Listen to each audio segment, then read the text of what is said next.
Okay, good morning, everybody. Welcome. Thank you all so much for joining us for day 2 of this year's Yampa Basin Rendezvous. We're excited to be back here.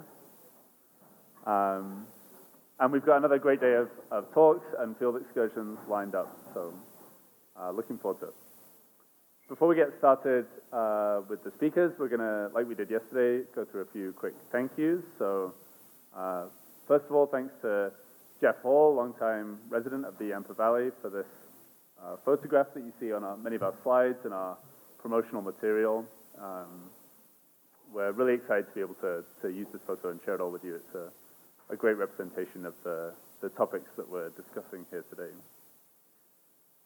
Thanks also to Caitlin Hollister for designing our logo that's brand new this year. Brand new. Thank you. Yeah. And yeah, it speaks to the rich agricultural heritage that's so entwined with the topics we're discussing today. If you glance around at some of your neighbors, perhaps you'll see them sporting a brand from yesterday's community showcase event. Sign of a fun evening, no doubt. I'm going to do a quick recap of yesterday. So we had some great talks in the morning. This is a photo from Deanna Nash's talk about the role of atmospheric rivers in Colorado, and many great other speakers in the morning as well.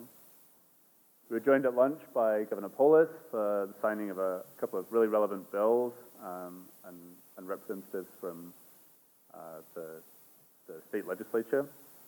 So that was an exciting surprise event that worked out really nicely. We had a great field trip yesterday to one of the Y Basin soil moisture monitoring stations. This is Lower Elk Station. And despite some thunder and lightning on our drive over, we had a really nice weather out there and a great opportunity to look at the station and learn more about the project. And then straight down to the boathouse, right on the Yampa River for evening community showcase, some really cool posters out there and a chance to unwind and take in the river with colleagues.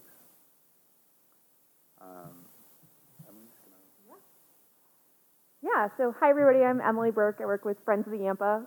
So on the heels of a great day 1, we have an exciting day 2 on tap. In a few moments, we'll have some welcome and introductory remarks by Marty Ralph, the director of CW3E. We're going to roll into panel 3. And then for those of you that are not joining us for the field excursion, that will be the end of the conference for you, but you are more than welcome to, hang out, mingle. For those of you that are joining us on the field excursion, we are going to meet up in the parking lot to load vans at 11:20, but I'll provide more logistics after panel 3 for that. But the field trip is really exciting. I'm excited to go explore some working ranches in the Elk River Valley and learn about the interplay of agriculture and stream health and look at some active restoration sites and also explore some active beaver complexes. So before we really get started today, I just want to acknowledge that this work is only possible through partnership. So welcome to all of our 2024 conference speakers. They represent all of the amazing organizations and agencies on this slide. Please see your color brochure for detailed bios of them if you are interested. One more thing about the field trip before I move on. If you have muck boots, you might want to bring them. So if you live in town, you might want to run home and grab some muck boots if they are available. If you don't have them, it's fine, but you'll be able to explore a little bit more if you have some waterproof shoes. All right, I also want to acknowledge the rest of our steering committee. I have absolutely loved working with this group of folks over the past year and really look forward to working with them in the future. Also, recognition for our YBR students. There is a course at CMC that students are able to take, and these panels and field excursions are their course textbooks, so that is really cool and super excited to welcome the students into the fold.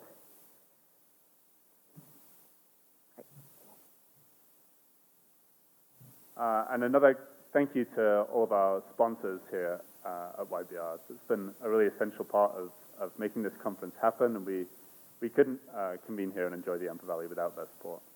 And so all the organizations on the screen have made super generous contributions to the conference, both in the form of financial contributions for the coffee and the breakfast and lunch that we've enjoyed, to cover the venue and the food at the community showcase last night, and also tons of in-kind donations for the venue here at the college, lodging for many of our attendees from out of town, printing, marketing materials, and many hours of staff time as well. So let's get a quick round of applause for all of our sponsors, please.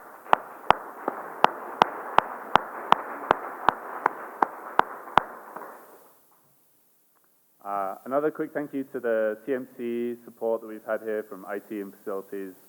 So many behind-the-scenes things that have been happening to make this possible and to make everything run as smoothly as it has. So thank you again to those folks. All right, just a couple of local plugs here. The Tread of Pioneers Museum has graciously opened their doors free of charge to all YBR attendees. So if you get a chance to go check out the museum, I know that the agenda is pretty jam-packed, but if you get a chance, it's definitely well worth it. There are 2 exhibits that are related to the Yampa River that are pretty amazing. And we have an opportunity for folks to enroll in a summer field course. So if you are interested or know of anybody who's interested in learning more about Yampa River ecological health, we are trying to fill this course still. It's a 2-week field course where students will be able to collect real data on the upper Yampa that will be used in the Yampa River Scorecard project. So if you're interested in that, contact Luke Kimmis. His email's on the bottom there.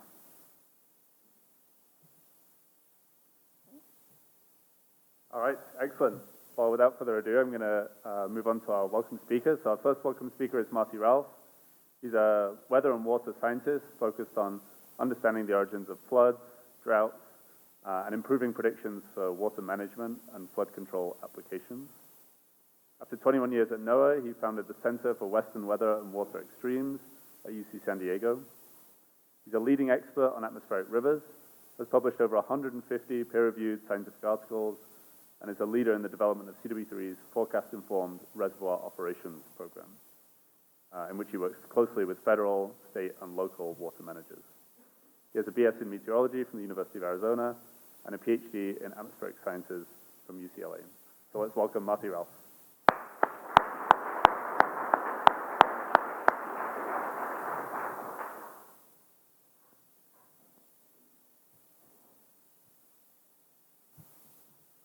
Thanks a lot. Good morning. How you guys doing? Another lousy day in Steamboat, you know. The heck. Yesterday on the drive to the field site, we went through, if you were going there, you went through some pretty heavy rain briefly, right? Did anybody see like slushy stuff on your windshield? You know what that is? Anybody? It's melted graupel.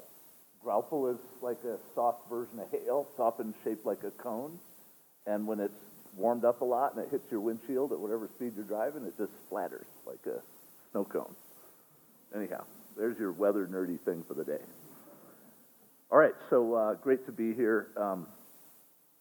Yesterday was just remarkable, and thanks for the overview of that a bit earlier. I'll have a couple slides I can skip then. First, I just wanted to share, yesterday I found myself really thoroughly just enjoying the content and the camaraderie, the community, the topic, and I was reflecting back on where we began this, and I thought I could maybe find the original purpose statement for YBR, and let's read it together. I'm just going to read it out loud.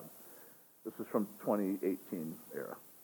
YBR strives to be an opportunity for reflection, communication, appreciation, and collaborative interactive learning about the Yampa Basin ecosystem, environment, weather, climate, people, and culture, and their intersections. For members of the Yampa Basin community, as well as all the communities downstream who rely on the Yampa's water. Yesterday just epitomizes that.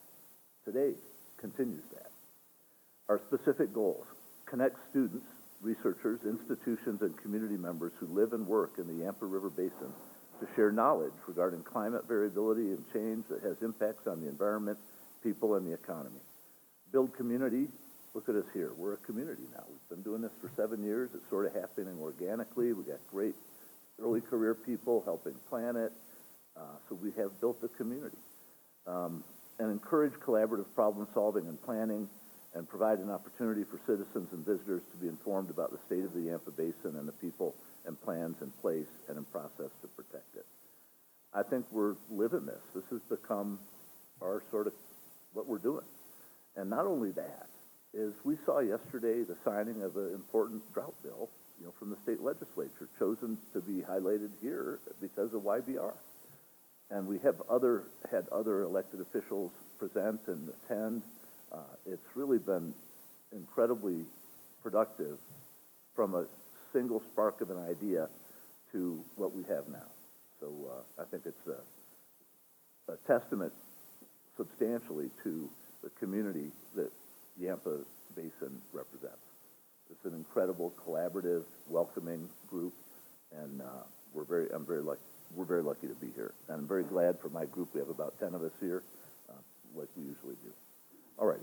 So well, we already did that, and I've got a few minutes less than I thought. So I'm going to skip all that. Let me just tell you a little bit about CWB3. I was in NOAA for 20 years, and I left in 2013 to form a center at the University of California, San Diego, Scripps Institution of Oceanography, specifically to catalyze weather research and weather applications focused on Western water management, which the field of meteorology hadn't really been doing a lot of. There are a few exceptions, but we didn't really have a core community in the West to do that. And the picture on the left there shows our vision there, which includes, you can see, the Western U.S., including Colorado. Then by 2019, we had launched a strategic planning document, and we had identified strategic priority areas, forecast-informed reservoir operations, subseasonal to seasonal prediction of extreme weather, AR research and applications, modeling capabilities for the West, monitoring and projections of climate variability and change, and emerging technologies. We're now in the process of updating that strategic plan for the next 5 years, and it'll be done in a few months now. Our vision, both the natural and socioeconomic systems on which we depend, are resilient to extreme weather events and their effects on water supply and flooding. I think of the vision as what you want other people to be able to achieve based on what you as an organization produce. And our mission is to provide what do we produce to support that vision is 21st century water cycle science, technology, education, and outreach to support effective policies and practices that address the impacts of extreme weather and water events on the environment, people, and economy of Western North America. So we chose the word extremes to be in the title of the center because that seems to be where the action is and the concerns are and the impacts really concentrate. It's also scientifically one of the harder things to do. In weather prediction, getting the extremes right is one of the big challenges technically. So that became really a calling card of our center. And oh, by the way, right before forming it in 2013, I lived in the Front Range for 20 years, worked at NOAA there in Boulder. And in 2011 was like one of maybe the wettest SWE year at Tower on record. 2012 was the driest, back to back, biggest extremes. Same thing happened in California 2 years later, right after starting the center. So what happened here really helped. It was in my mind in starting the center about, these extremes are very real. It's not a projection of climate change. Someday it's going to get extreme. It's already here. We're living it. So our center does research and education, science and technology development. We partner, we improve forecast skill, we demonstrate products, and we increase resilience. This is the team we had as of a couple years ago at our annual meeting, very colorful group, and really enjoyed getting together. We're having our annual meeting this year, next week, and really looking forward to seeing everybody sort of come home to the mothership to join us. One of our key programs that led to the creation of the center that I built essentially is called Forecast-Informed Reservoir Operations. I just want to show you a real-world example of how we've taken an idea of could we incorporate forecasts of atmospheric rivers into reservoir operations on the West Coast where previously it wasn't allowed to use forecasts. And here's the proof in the pudding. The vertical axis is the storage in a reservoir circled in red on the left there. That's the beautiful wine country of Sonoma, north of San Francisco on the Russian River. which remarkably has a similar discharge as the Yampa annual discharge, but its surface area is 20%. There's a lot more rain there. But the blue curve, and the horizontal axis is 3 months from a year or two ago, and the blue line is the water level in the reservoir. The dashed orange line is what would normally have been the top of the most that they would allow to be held, because they got to keep empty space for flood. So we had big storms that intruded into that empty space, and the rules traditionally say release all that water back down to the orange line. But because of our innovations in this Spiro work, discovering that the AR forecasts are good, making them better, what the reservoir operator did, this is an actual operation of the reservoir. That blue line only came down to the top of the dashed blue line. That's what we call the Spiro pool. That's an area of flexibility that the operator of the reservoir now has in case there's no storm coming in the next few days. They can hold that water for another day. In this case, that ended up increasing the water supply in the summer by enough for about 30,000 households for a year. That's a big chunk of people having reliable water in a place that is often really struck by drought. So this is the type of thing we work on for water supply. One of the things we've also developed is a program for airborne reconnaissance for storms. It's another thing I started when I moved there. Dr. Anna Wilson is our lead coordinator for the program, and I partner with, as a co-PI, have a co-PI, the person in charge of the National Weather Service Global Weather Model. And we've been working together for 8 years now, roughly, and we now have an operational program. You can see the aircraft flying from the Air Force and NOAA out over the atmospheric river, that colorful object, as the storm is moving towards the west coast. That has now proven out to substantially improve the forecast skill of extreme storms on the west coast in the winter. And that amount of improvement is the equivalent of an entire decade of research improving the weather model itself. We're just plugging better data into the model to get it started. And that's essentially a model for what we hope to do for the Upper Colorado water management community, is invent and deploy and incorporate new measurements into forecast models that are used for reservoir operators and river operators, water managers across the Upper Colorado Basin. And we saw yesterday on the wonderful tour one of the sites that we've now installed, thanks to support from Upper Yampa Water Conservancy District, Colorado River District, and the Colorado Water Conservation Board. Those have all teamed up now to support Yampa River as a pilot study area for this demonstration of bringing soil moisture into the equation, measurements down to a meter in the soil. There's some at the NRCS SNOTEL sites, and they do a really good job in measuring those wet areas higher up in the mountains. But lower on the slopes of the mountains where there's a lot of the snow sits, the soils are very different, and measuring in there is really important. There's also been great advances with the Airborne Snow Observatory, measuring the snowpack better. So our goal is to align with that and complement it. Sorry, I got ahead of myself a little bit there. I wanted to also share that our work gets a lot of attention on Capitol Hill because water in the West is really recognized. Our legislators know it, right? That's why they came here yesterday, partly, the state legislators, but federally as well. So the Senator Padilla from California, U.S. Senator, introduced a bill in the Senate last summer called Atmospheric Rivers Reconnaissance, Observations, and Warning Act. Our Atmospheric River Reconnaissance program had already become operational, although we co-guide it as a university research center. We guide it with the operational National Weather Service. It's a really interesting partnership we've developed, very effective. And yet the scope of it could really be greater, and it'll have even more impact. So Senator Padilla launched this, and you can see the details there, including specific recommendations to fly not only over the eastern Pacific, where we've been flying, but also the central and western Pacific, the Gulf of Mexico, and the western Atlantic Ocean. Because weather moves from west to east around the hemisphere in the winter primarily, when we plug in better data over the eastern Pacific, the impacts of that on the forecast are felt downstream or downwind over the western U.S., and then over the eastern U.S., and then over the Atlantic. But eventually that impact fades because of noise and the model's not perfect and all that.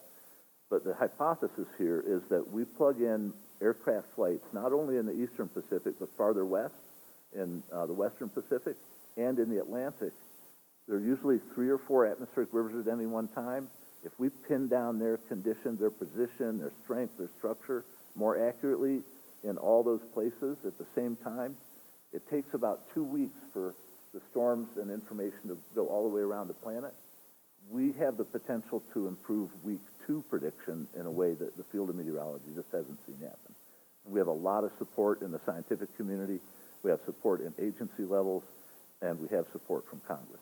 And this bill is a critical step in that process. This is Senator Padilla on the left, a key executive from NOAA, National Weather Service, key executive from the Army Corps of Engineers, and yours truly. We had a briefing in the Capitol Visitor Center on 7 November 2023, just last year. And just a few weeks later, not only had the House approved it, but then President Biden signed it into law in December. So this call to action to do even more measurements by aircraft around the Northern Hemisphere is now U.S. federal law.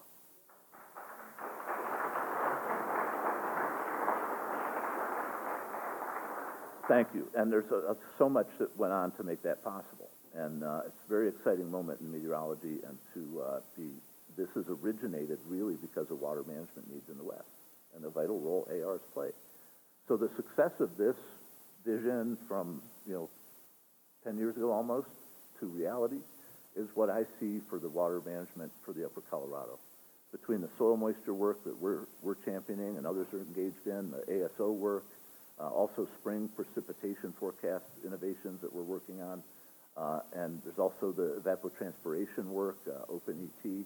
There's a lot happening technologically in this space, and I expect in the coming decade, it'll have transformed the skill of water predictions that are vital to this community, to this region, and frankly to the country. Just very quickly, here's what our flights looked like last year. I think we had maybe a couple more after this, so about 40 days where we flew at least one, sometimes 3 aircraft. And a big breakthrough was in Guam. The Air Force, at our request, took 2 aircraft out to Guam and flew for 2 weeks as a demonstration, sort of kick the tires, so to speak. Could they operate there? I mean, logistics problem. There was a big logistics problem because the communications in real time didn't work out because the comms channels for the military in the Western Pacific are all booked up already. So next they'll have had a chance to work through that. So the plan is to do this now regularly for quite a bit of time each winter, and Congress has supported now revitalizing, recapitalizing the weather reconnaissance fleet. The Air Force has 10 aircraft that were there. They've been there for decades for hurricane reconnaissance. We're now using them for ARs as well. We have had as many as 4 of them in the West at one time. NOAA has 1 high-altitude aircraft we've used a lot of. It's like basically your old VW Bug now. It's sort of run out of steam. And now there are 2 new G550s, very high-performance aircraft that can fly almost to 50,000 feet. And we drop these sensors out of it. There's one going to come into service next year, and another one in the production line. And there's also additional C-130s going into production as well. So we've got incredible support all the way from Biden down to the agency leads to others. And that's partly because the political clout, frankly, of the water community is profound. And when we started this FIRA work and AR Recon work, it sort of gelled interest. And I've helped on several legislative bills, and we have had at times 100% bipartisan support. 100% bipartisan support for this stuff. Think of the world we're in today. That's how this work brings people together. And it's going to continue, and I can see that. I'm very hopeful for the Upper Colorado. I'll close in just a second here. So what's the weather today, and what is our center doing? This is a map of integrated vapor transport. You heard from Dr. Deanna Nash yesterday about what that is. So that red and yellow area, that's a big AR coming into the West Coast next week or in a few days. This is June. It's not supposed to be happening so much. But a couple of years ago, I don't know if you remember, there was big flooding in Yellowstone. Anybody remember that? Not too far from here. That was AR-4, a highly ranked AR, came into Oregon and Washington in early June. So not that this is going to be that big, but it just reminds me of that a couple of years ago. And this is not normal, let's just say. Or it's unusual is another way to say it. So what does that look like on our AR scale? We have a tool at our center we developed using a scale that we now have, where we color the dots on the coast according to whether it's an AR 1, 2, 3, 4, or 5. You know, the 4s and 5s are pretty serious. The 3s are helpful often, but sometimes serious. 1s and 2s are usually helpful for water supply, but can be dangerous. And you see the yellow dots in Oregon and Washington there. That's telling us an AR3 is predicted to hit over the next 7 days in that area.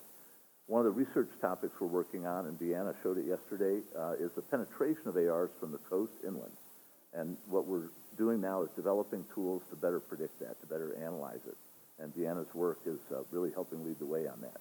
So I don't think this one's going to get down this far south, but it could be up in Wyoming and Montana, a welcome boost to their soil moisture. Another thing we've done is, this is under the leadership of Jay Cordera in our group. We now have across the whole West, you can see the color-filled areas there, including the gray, extend all the way to Colorado and the upper Yampa. For watershed sizes like the upper Yampa size, we have a tool now. Each of these rows on the right is a different forecast model and how much precipitation, QPF quantitative precipitation forecast. This happens to be keyed in on the blue dot there, so it's not up here where the heavy rain's going to be. But we have now a way to very efficiently display how the forecasts vary depending on whether it's a U.S. model, the European model, or other models, including our center's model. And it extends all the way to the upper Yampa. So I'm hopeful that we'll be able to pursue more diagnostics of how that's working, and just know that anybody can go on our website. It's publicly available, and feel free to look at this. It updates every day. And just a beautiful day yesterday. By the way, we had to stop the conversation to leave because we had to go somewhere. This is a lot of interaction. People are very engaged. It's very fulfilling to see that. And I want to thank also the Colorado River District, the Upper Yampa Water, and Colorado Water Conservation Board for the support for our expansion of the soil moisture network to 9 stations here in the Yampa Valley. And it's a little too complicated there. Well, no, I want to just explain. One of the scientific things that we brought to the table on this is quantifying the characteristics of the land surface. Like, is it facing north or south? Is it high altitude, low altitude? Is it trees or sagebrush or other stuff? I think there were something like 30 different characteristics of each grid cell that we looked at. And when we asked the question, do those characteristics cluster in certain ways where we don't have to look at all 30? And it turned out 9 different combinations of those explained like 90% of the variability across the whole basin. So those 9 characteristics, or those 9 sort of combinations of characteristics, are our target for these soil moisture sensors. And we'd like to have at least 3 of those locations across the basin have a soil moisture sensor in it, and the Met towers and the comms and the power and all that we saw yesterday. And the color map here is of those 9 different clusters. I guess there's 8 shown here. And so you can see how those clusters are spread across the basin. So our goal is to sample a fair number of those and develop the method to incorporate all that information into the forecast model. And we have a very close collaboration with the Colorado Basin River Forecast Center to do that. And here you can see yesterday we had a nice slide of that. But to me, that felt like our little baby we gave birth to called YBR 7 years ago in O'Neill's Bar. I mean, at CMC and elsewhere. The name really came from the bar. Has now reached adulthood. So thank you for your attention.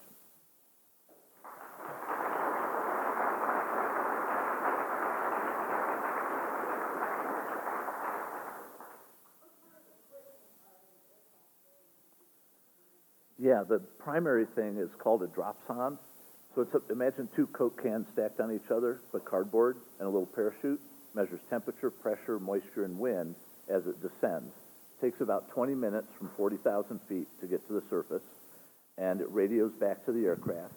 A person on the aircraft initially quality controls it, and then it's satellite communicated back to a big data bucket for all the weather data on the planet that goes in to start the weather model's next forecast cycle. The whole world's using these data in their weather models.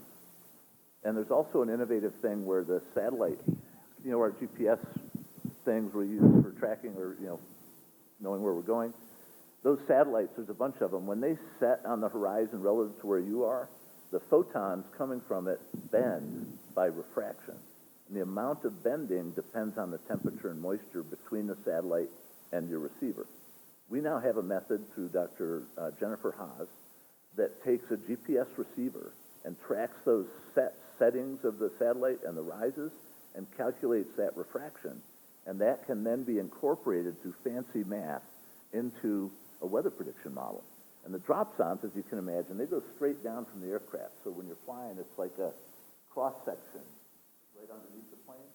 These samples are out to the sides, and they are influenced by conditions as far as 100 kilometers away or even more. So we're expanding that. We also have additional buoys on the ocean surface that are measuring sea level pressure.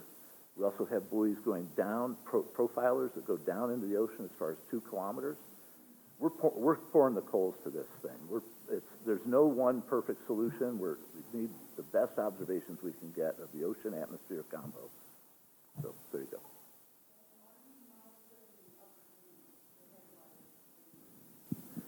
In our vision, once we've gotten our legs under us with the Yampa, is to do soil moisture measurements of the Green, Gunnison, the main stem, Dolores, and San Juan. Combined, they represent 85% of the inflow of the Lake Powell. Think of the measurements of the upper basin, like the ASO plus the soil moisture plus the evapotranspiration, a bit like AR Recon, but for the upper Colorado. It's really going to it's revolutionizing things. Very exciting time. And done by a variety of people doing the different parts.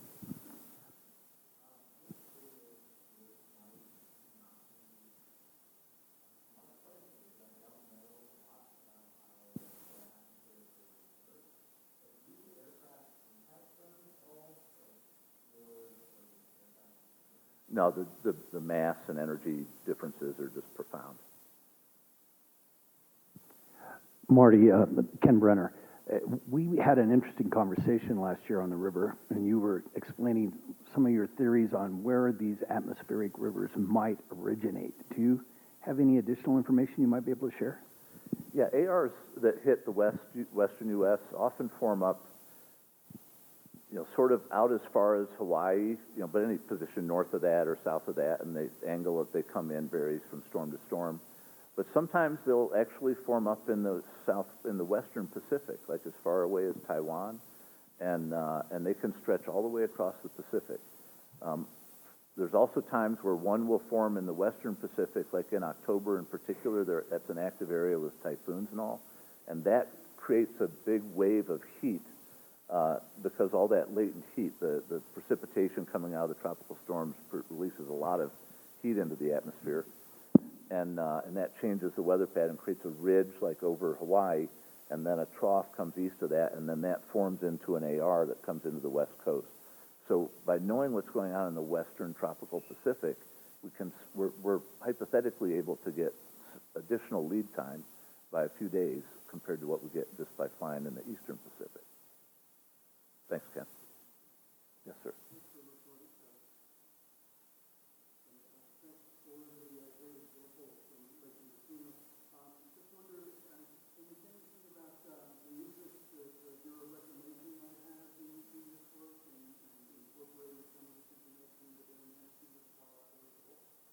Yeah, good question. Of course, the Bureau is vital to the western U.S. water management as well. Their dams tend to be more oriented towards water supply, where the Army Corps of Engineers is towards flood control. And they do work together to some degree. Most of my work has been with the Army Corps of Engineers, and they have revolutionized now their rules. We're literally changing the rules the Corps uses. And the Bureau, we're just sort of getting started down that path. So there's a lot of trust building and relationship building and all that has to happen there to be effective. And we've had access to leadership in the Bureau. I've met directly with Camille Tootin just in February, and other colleagues and elected officials are meeting. I talked with Andy Rossi the other day. He and Andy Mueller were there meeting with her last year, I think it was. So I think the the receiver is on, as I would call it. They're listening. What they do with that information is influenced, of course, by the bureaucracy and their specific, approaches to things. But I think it's sort of in the air now that innovation is here, it's coming, it needs to be implemented, and I'm optimistic, that's my nature, but I think they're listening, and I'm hopeful there'll be some action.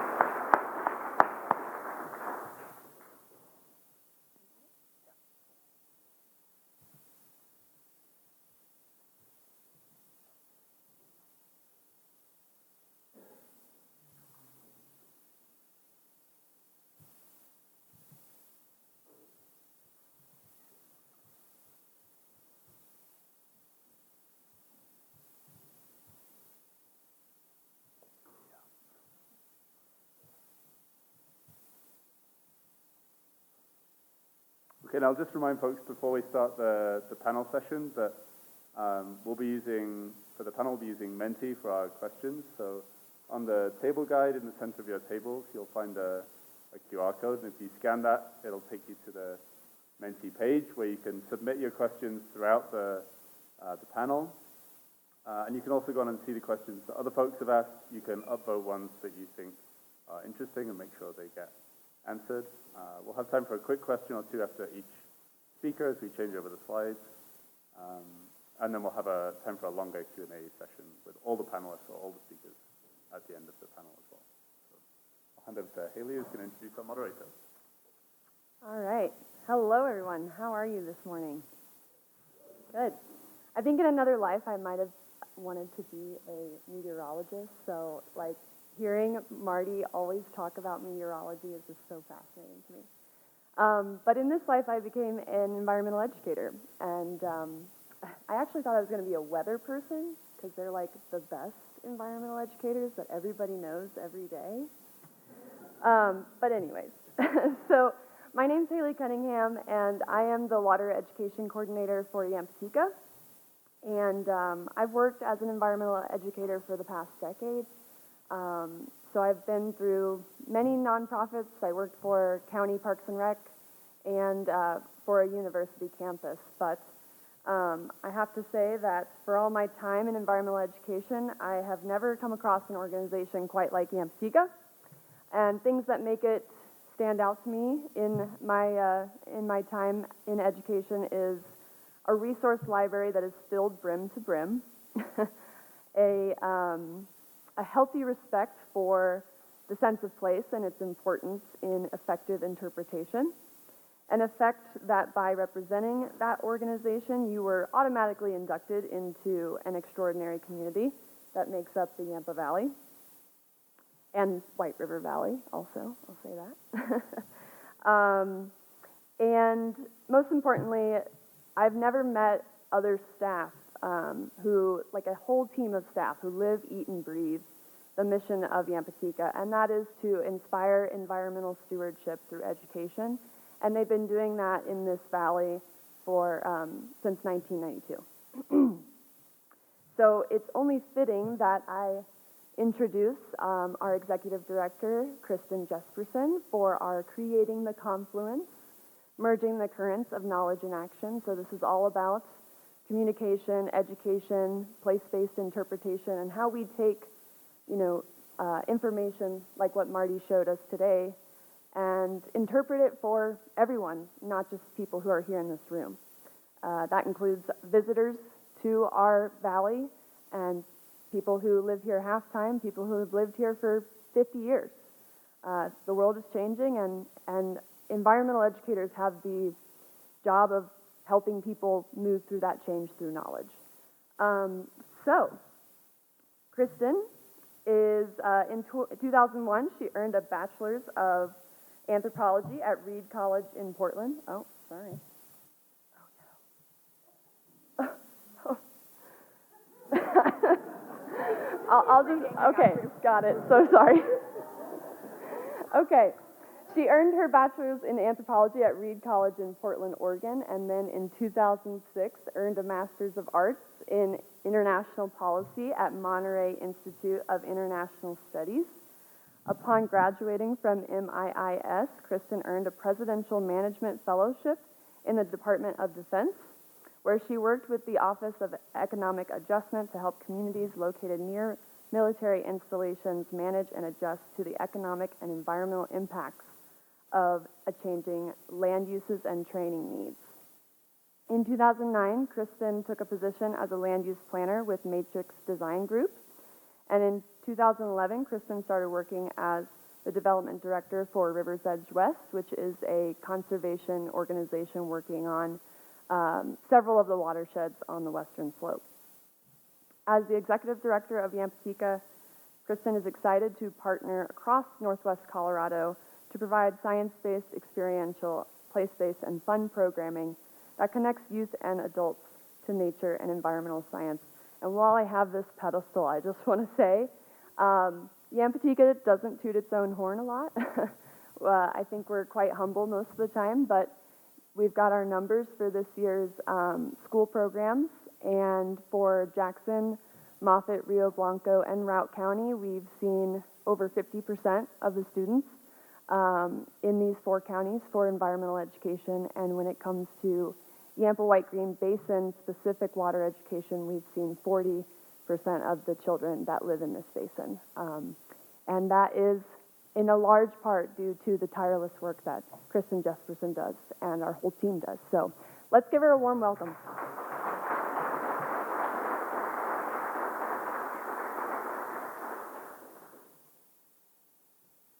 Thanks, Haley. Quite the introduction. So glad to be here. I'm delighted to be able to moderate this session today. I think this topic is really where the rubber hits the road in terms of the conversations that you've been having this week. The issue of connecting the science to action and engaging our communities in this work is truly where change happens, where we are able to advance those climate solutions. So as we heard from the previous speaker, there's a great deal of incredible science happening. The technology has grown so much, and there's so much information and data being collected. And the question is, what do we do with that? How do we bring that to the public, to our communities, and really foster connections and change to that? And that's what I really think Yampa does well. Our mission is to inspire environmental stewardship through education, and as Haley highlighted, we're really having great success in that in Northwest Colorado. And part of that is because we are connecting individuals to the information. Complex science, complex weather systems, whatever the topic may be, we are helping to bring people into those locations, those ecosystems, those landscapes, and helping to foster an individual personal connection to those places and concepts. And that is a lot of what I think we'll be discussing in this panel.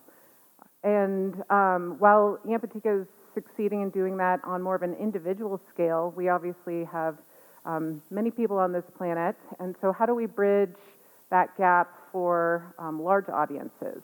And storytelling is a very compelling way of doing that. And it's a very effective way of doing that because we are helping to establish shared values across different groups. And through storytelling personal narratives and connecting a personal experience to that science, we are really allowing people to understand the true impact of this, of our changing climate conditions. So it's with that I want to kick off this session and invite our speakers to share how they are telling stories. Again, it's that connection, it's that individual experience, it's that defining our shared values and then figuring out ways that we can work together to develop compelling actions to become and continue to be engaged stewards in protecting our planet. So with that, where are the bios?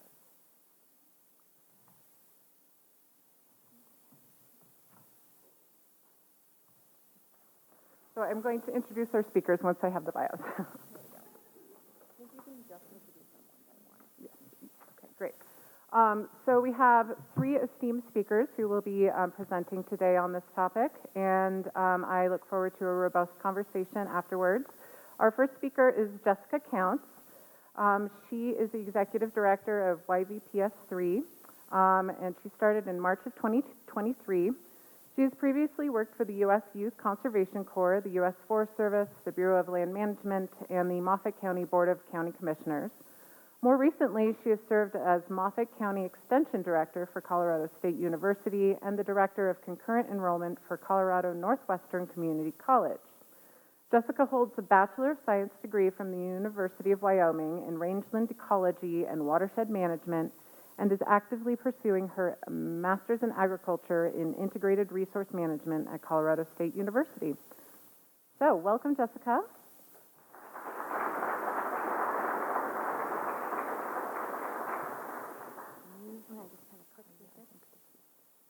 Okay, great. Thank you, Kristen, for that warm introduction, and thank you for providing this platform for having the opportunity to share what S3 or YBPS3 is doing in our region. I'm very honored and humbled to be a part of this discussion. I know that we have a lot of organizations throughout our region and throughout our state who do really high-quality programming where students directly benefit from that programming, and there's beautiful storytelling. Our role is a little bit different, and I hope that through this presentation, I'll be able to explain a little bit more about what S3 is, what our purpose is, and where we fit into that climate education ecosystem. So YVPS3 is a fairly new organization in the region. We were officially founded in 2023. Conversations around this partnership began in 2021. And we're a formalized partnership between four K-12 and 2 higher ed institutions in the region, as well as multiple community partners, other nonprofits, and government agencies. Early on in the discussions and the creation of our organization, the group decided that they really wanted to focus on those entities that touch the Yampa River. So the Yampa River has really been an inspiration for the creation of our organization from the beginning. So our partners begin at the headwaters at South Route School District, and then moving downstream, it includes Steamboat Springs, Hayden, and Moffat County School Districts, as well as Colorado Mountain College here and CNCC's Craig campus. We are a 501c3, and we're governed by a board of directors that are composed of those educational leaders and other community leaders throughout the region. So we really wanted to make sure that we provided representation from all of our communities as equally as possible. So there's a seat for each one of our superintendents of our school districts or their representatives, the campus deans of either or of both of our higher ed organizations, and then 3 community seats that we make sure that we have different representation from each one of our organizations or our communities. And so this is the board that we currently have, and this model is really, really beneficial because it includes the people who are most greatly motivated and connected to the education of our youth in these discussions. So while we're a bottoms-up kind of grassroots organization, we are part of a broader network throughout the state and even throughout the nation. We were initially established as an organization with the support and incubation of another nonprofit that's based out of Denver called Lyra, Colorado. And we were established as a climatarium hub. And what the climatarian hubs do is it's really a way for rural communities to obtain and integrate climate education into public education. And Lyra recognizes that rural communities often don't have the basic infrastructure to stand up these kinds of programs. And so they support in building intermediaries like ours so that we can support our districts and our community partners to start to develop this kind of programming. We're also part of a network that connects us to rural collaboratives that are similar to these around the nation, including organizations in Texas and Indiana. And then we're part of a formalized network that we call ourselves Certain. And through this formalized partnership, we've been able to obtain recent funding that drives our work forward for the next 30 months. So each one of those climatarium hubs, if you ever want, if it's feeling a little bit murky and you don't quite understand what that means, the Rural Development Hub information provided through the Aspen Institute is a really great way to kind of get your mind around what we are.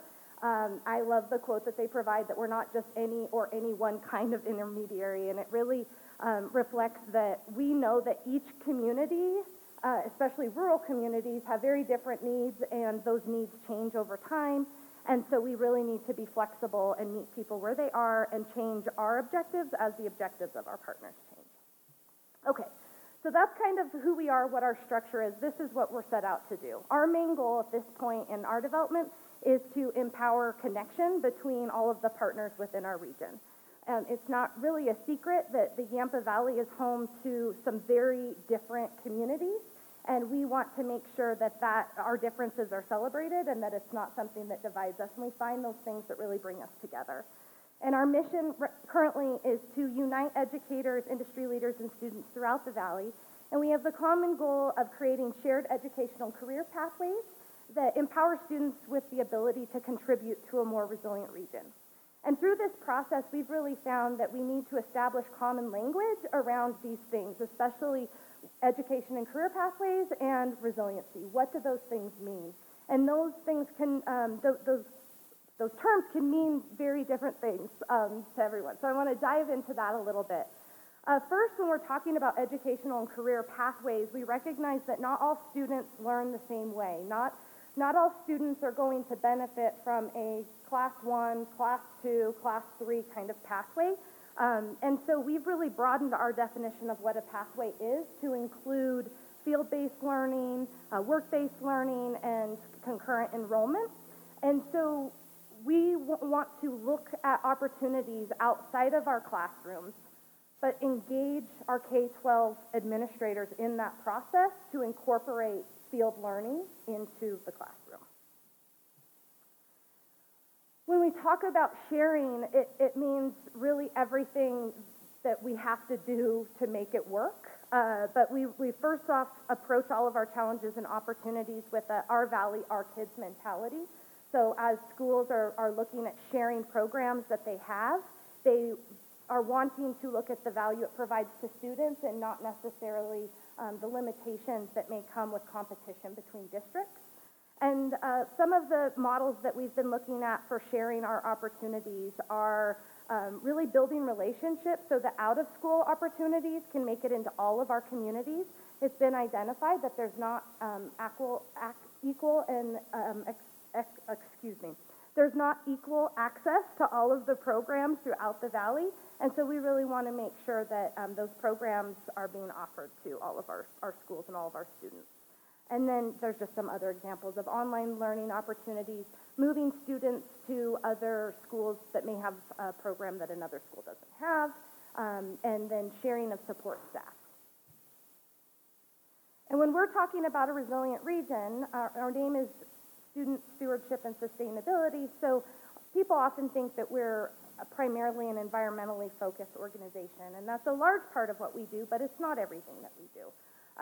Our collaboratives talk a lot about building edge economies in our rural communities, and that's where we want to help to train and retain our homegrown talent so that they can be a part of the solution in filling the needs within our communities that are often all touched by climate change or can impact climate change. And so we really ask ourselves, what do our students want? Because it doesn't really matter what we offer. If the students aren't interested in the programs and the pathways that we believe that they should enter, we're not going to get anywhere. So first and foremost, we need to focus on the students and find out what they want. We need to recognize what the needs of our region are, and then we need to come up with creative solutions to connect the two. And so we're really looking at social resilience, economic resilience, and environmental resilience. And our main approach is first starting on the students, and we recognize that you have to have resilient individuals in order to make up a resilient community, and you have to have resilient communities to build a resilient region. And so at that foundational level, we have to make sure that we're meeting the needs of our students. And by supporting those students, or those who support the students, we're best able to get that done.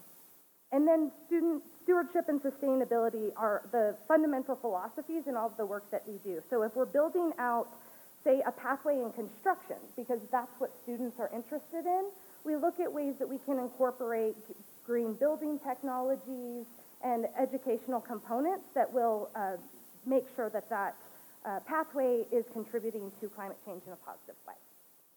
And so why is this partnership necessary?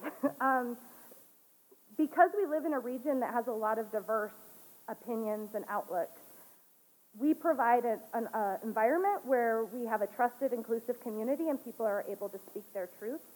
And we are able to come together and find those common goals. So part of the background on our name, Student Stewardship and Sustainability, that name came up from a group of stakeholders who were the steering committee that built this organization. And those were 3 values that everybody could get behind. And then we really want to create an environment where we engage student voice and harness student agency and include them in the process so that we're not building something that nobody actually comes to. We want to make sure that they're part of that process. And then we do create, it's often counterintuitive, but intentional redundancy. Working highly with K-12 districts, there's a really high level of turnover. And so to have this intermediary, we can provide some continuity in the work that's being done, even if 2 of our superintendents turn over every year, or 3 of our principals turn over every year. And then we're just able to provide that support to incoming new staff. As you know, we're very new in this process, but in only being established for a year, we've had new superintendents come into our communities, and they've been really grateful to have a community that was already set up and built for them. So I love this visual. John might remember this. He was a part of this when it was first getting built. This is when that initial cohort of stakeholders was brought together to talk about the opportunities and challenges in building an intermediary like this. This is kind of what everybody came up with. And I giggle a little bit when I look at this because I love that it shows that there's a huge amount of opportunity for us to develop out more opportunities to connect students to climate education in our region. And there's only 4 challenges. The problem is those are very wicked challenges.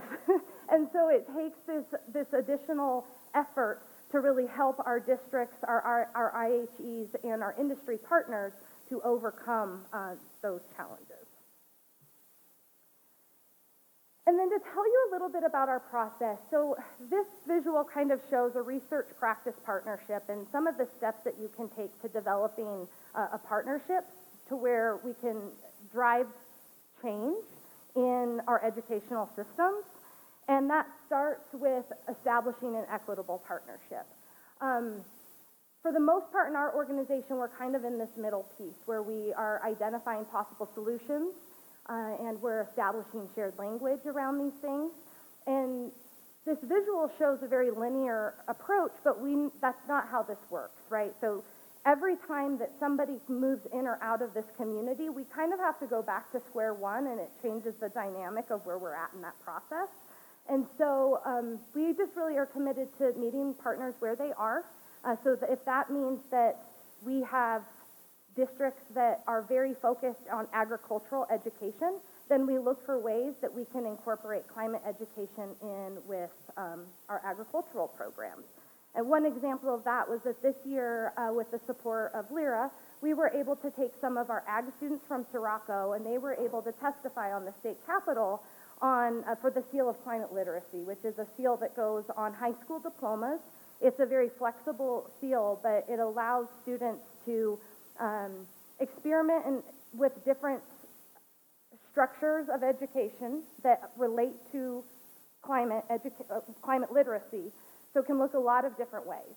And so this was just a great opportunity for a couple of our students who really saw the ties that regenerative agriculture have to climate health.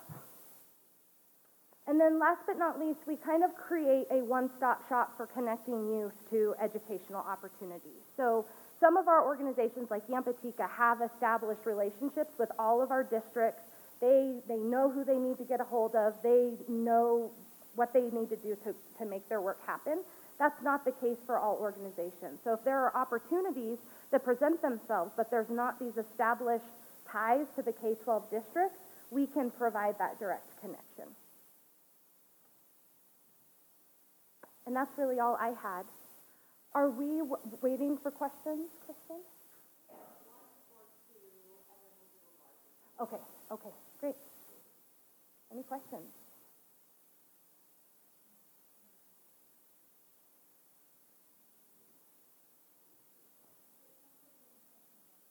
Yep.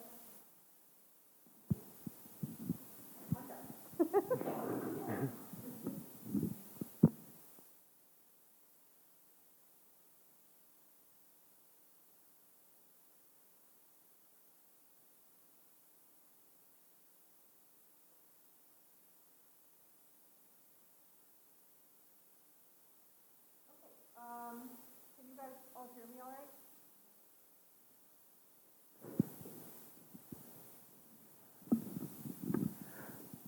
Thank you for the lovely overview of this exciting program in our region. I know I speak for myself and many of the administrators in the region that we're very lucky to have the added capacity that YBPS3 is providing to help really foster those connections and those partnerships. So the first question is, what are our area students interested in right now?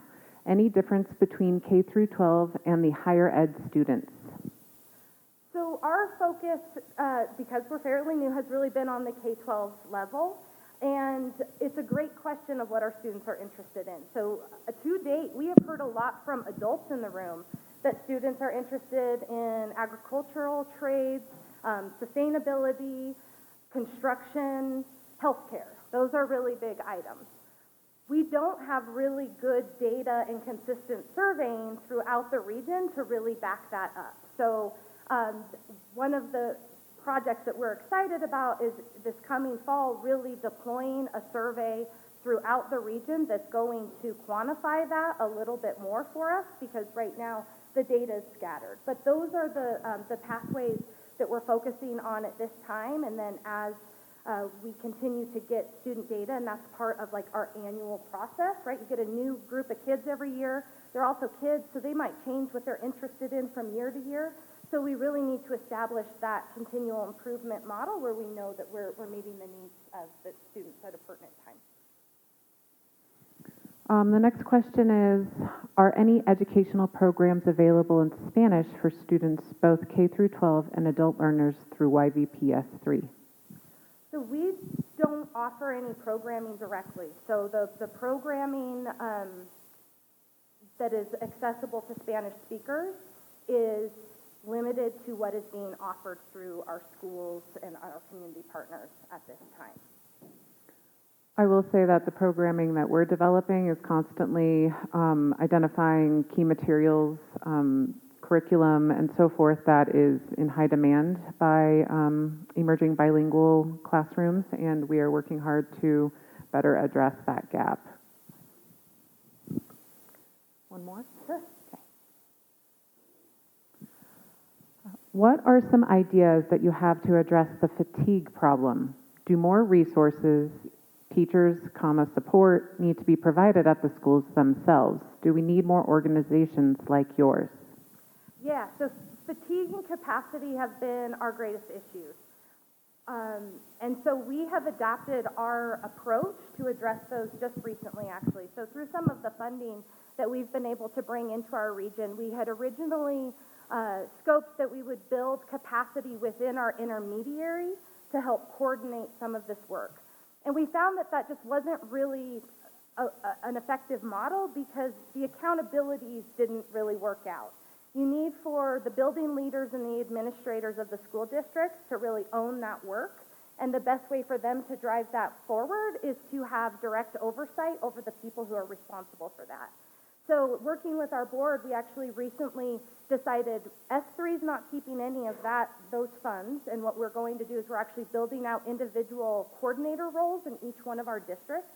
So it creates a liaison between the intermediary and those schools, and it builds that capacity within the districts, because we recognize we can't drive this work forward if the people we need to depend on are already wiped out. That answers it? Okay, great, thank you. Thank you, Jessica.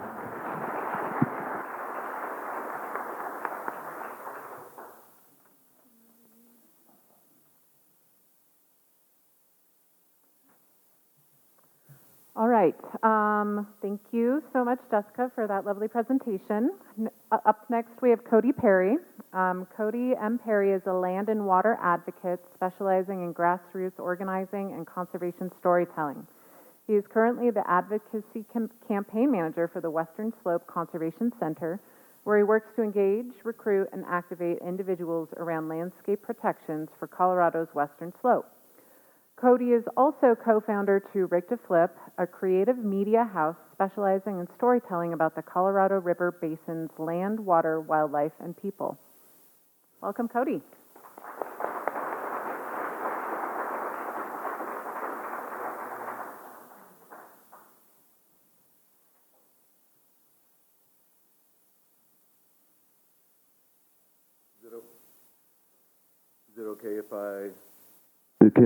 Is it okay if I use this one? Is that fine? Great. Okay. Hello, everybody. I want to thank all the organizers for creating this space for all of us to come together for the rendezvous. So wonderful. Be back in Steamboat. I should say real quick that I was lucky enough to live here for about 18 years, so I kind of grew up in this space. I want to acknowledge my deep affection for the valley, for the landscape around us, for this community, the people that live here. The human experience that goes back generations, all the way back to the Ute people, the name of this river, this place we call home. So thank you all again for this opportunity. I work in adventure storytelling. I found my way to this line of work working for Colorado Mountain College as an outdoor educator in the outdoor education program. And there was a unique exchange with my students all the time where I found stories were the medium that made connections, whether that was about organisms, how to cook dinner in a place, telling our story back of our own experiences, like actually touching and knowing places. I found it to be an exceptional, medium to work in, and I wanted to go down that rabbit hole, and it led me into this kind of unique and interesting line of work where I go out with a camera and I go out to find stories about natural resources and about communities around them. So, working in a storytelling space is an interesting role because, I do work in advocacy. I'm talking about land, I'm talking about water, and I'm talking about those community issues. And I also like to model recreation as a vehicle to understanding. Outdoor recreation is something that Colorado really prides itself on. We're an outdoor state. Our lifestyle really closely is attached to that particular activity. Most people live in this state do some form of outdoor recreation. And I think that is something that really connects us all together as a common ground, but also, invites us to know more about the world around us. And that's really been one of the places where I've started. So one of the things I look at is trends. One of my preferred activities, with Rig to Flip is boating. I'm sure most of you know Rig to Flip is a boating term, and it basically suggests, being prepared for unknown outcomes that are coming our way. And so there's a remarkable metaphor in that name for us where we wanted to tell stories that, inspired, informed, engaged people about what's going on. And as a recreational activity, you can see in this region, especially in northeast Utah and northwest Colorado, river running's at a premium. The amount of permit applications for the available launch dates on these permitted sections vastly exceed the amount of what's available. So, one of the areas where I'm looking into is there's other exceptional zones. Utah's White River, or the sister river of the Yampa, the White River, parallels the White, goes into Utah, and there's several of these outstanding experiences that are like multi-day camping trips, but it's largely unutilized. The BLM has made a number of significant commitments towards managing this outstanding resource, and yet they haven't acted on any of these commitments. And in the meantime, popularity is really increasing. This river is being visited like exponentially more and more over the years. And the BLM needs to, well, in my opinion, I'm working with the BLM for them to live up to a lot of these commitments that they've made. Because in the meantime, industrial land use is encroaching on this resource. This just north of the White River it's the size of Connecticut, essentially, where all these different oil and gas pads have been developed. Now, given the geology is there, the oil and gas is there, the management has been directed as such because it's a national resource, but this is encroaching on the White River. And there's a challenge presented to us as a society about how do we manage these lands, what's sustainable, because this particular use, once you go into this kind of industrialized land use, it's hard to find and support other values that the BLM also wants to perform on. So I've launched this campaign. I'm working with several other organizations to work with the BLM to gather partners, to work with area communities, Rangeley, Dinosaur, Vernal, to uphold this particular set of commitments, but also reconnect these communities with this resource. The Ute tribe is right next door to this particular area, and the Ute tribe has like very little contact with this particular resource. So we're working to engage like educational programs, floats with tribal youth, to come and really simply experience this. This is very similar to what we see Friends of the Yampa doing with the Yampa River Awareness Project. So connecting area residents with this resource, enhancing their horizon of opportunities, benefits, quality of life. This is looking at this shaded area here is managed loosely for wildland natural area values. So this is kind of what's at stake. We're seeing this consistently chipped away at by proposed oil and gas development. There's not a consistent management approach across all these different units. This is, we're looking north of 20,000 acres along a riparian habitat that's highly dynamic on the White River, supports all these endangered fish. It's this little bastion of naturalness against this onslaught of industrial land use. And it's not well known. One of the things that I really stress is it's really hard to protect or engage in a place and its issues if you don't know it exists. So I try and tell stories about those places that are kind of out of view, that are largely out of view.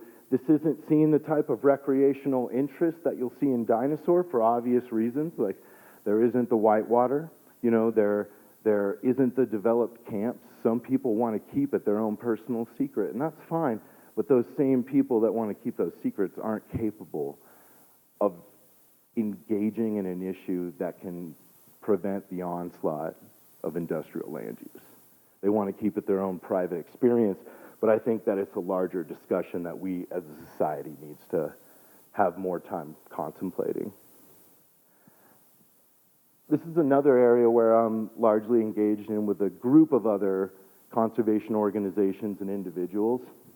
There's a push in Western Colorado to create what would be our newest national monument, somewhere north of 400,000 acres around the Dolores.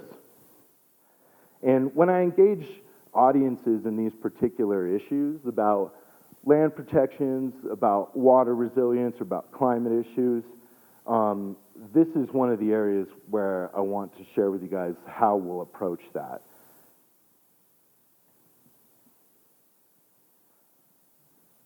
So when we go into a story, we're going to have some structure to our story. It's really important to me to tell the human experience, kind of the hero's journey, if you will. This is quite standard in almost every story ever told, ever. There's been the hero's journey. And that's kind of what we lay out too, as like a basic approach to a story.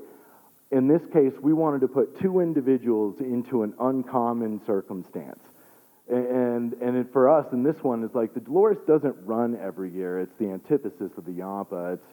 It's 7 out of the last 20 years have resembled what looks like a natural flowing river out of the dam. So in the last 20 years, less than half the time this river runs. And so we wanted to go out and see, what does the river look like when there's no water in it? And we're talking, almost 120 miles before it meets up with the San Miguel, an unregulated river, where it picks up that water. The Dolores carries on and looks like, basically a river. But above that, it's really hard and difficult to access these canyons. So we went in there on like 7 CFS and pack rafts, and I would not recommend that. It was not fun. It was probably the hardest physical thing we'd ever did. But we took our characters through this whole kind of like progression of the ordinary world from innocence to experience. And, through that while they went through all these like trials and tribulations and ultimately came out with some sense of understanding. But there's another story arc that we wanted to throw in there too simultaneously. So we have some idea of what we want to do when we're telling a story. But when we go through the process, that's what is unscripted. You're going to learn things you didn't know before. You're going to talk to people that challenge your perceptions. They're part of creating stories and talking and engaging audiences. Like, you can set out with some things that you know, but you're going to pick up things that you never guessed were there on the way. So for our second part of this story arc, we're talking about the river and the land itself that hold all these stories. So our objective is to try and tightly weave something together that's cohesive, that functions. You have these grand ambitions. I'm not saying I'm always successful at it, but it's been something that's been incredibly rewarding. And I feel very lucky to have done it because I'm actually out there in the places themselves. I'm meeting the people in the communities. You develop a network.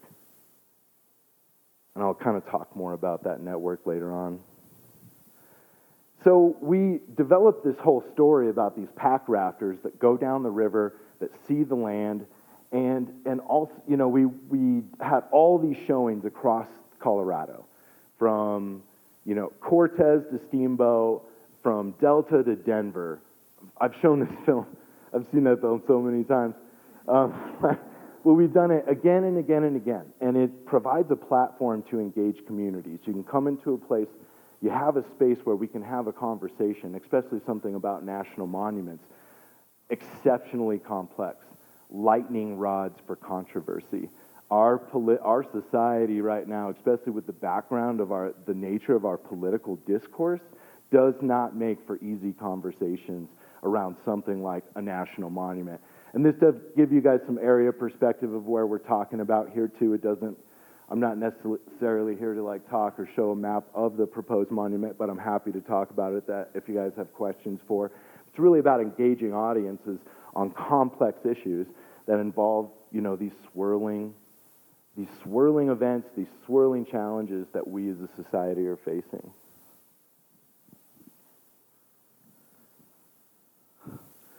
So right here, what is our first thought when we look at this? Oh, Browns Canyon, great, yeah, totally. Or like the Upper Colorado. So, it's a challenge. The rising popularity of outdoor activities, present us with some challenges. Solitude, feeling like you can really get out, back, and beyond is increasingly rare and sought after experience.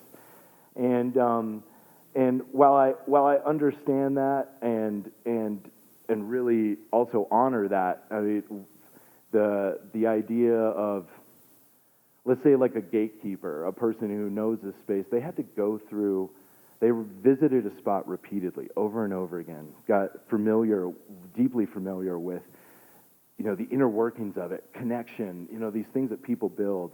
It takes a lot of time to get to a place where you care for a place so much that you don't want to see this necessarily happen to it, right? And so I think that when I'm approaching audiences, my preference is to like look at this situation and think that I see right here 500 new advocates for a place. I don't necessarily see some infringement on the individual, my individual experience.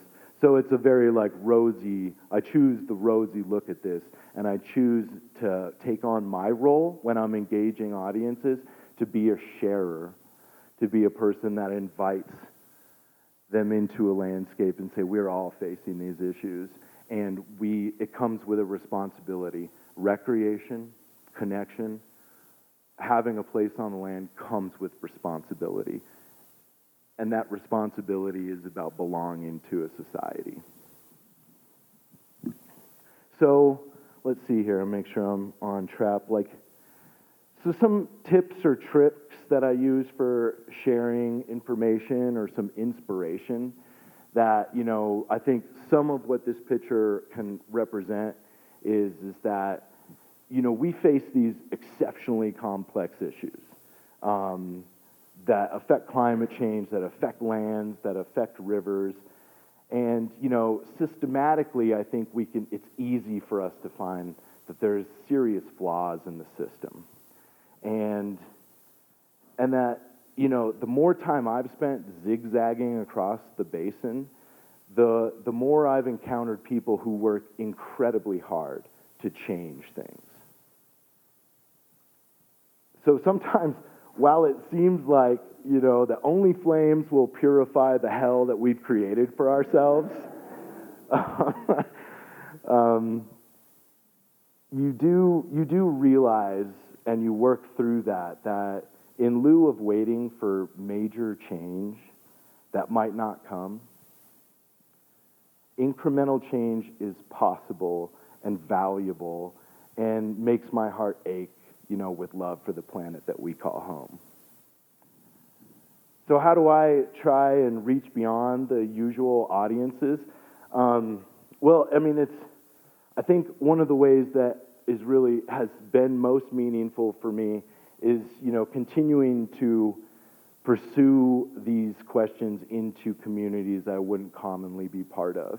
And one of the, this is an example of a project we did back in 2019, not to recreate John Wesley Powell's trip down the river, but it was kind of like attempting to measure how far we've come in a society in the 150 years since Powell went down there. And one of the areas we really looked into and were lucky to develop trust and access with was with Native communities here.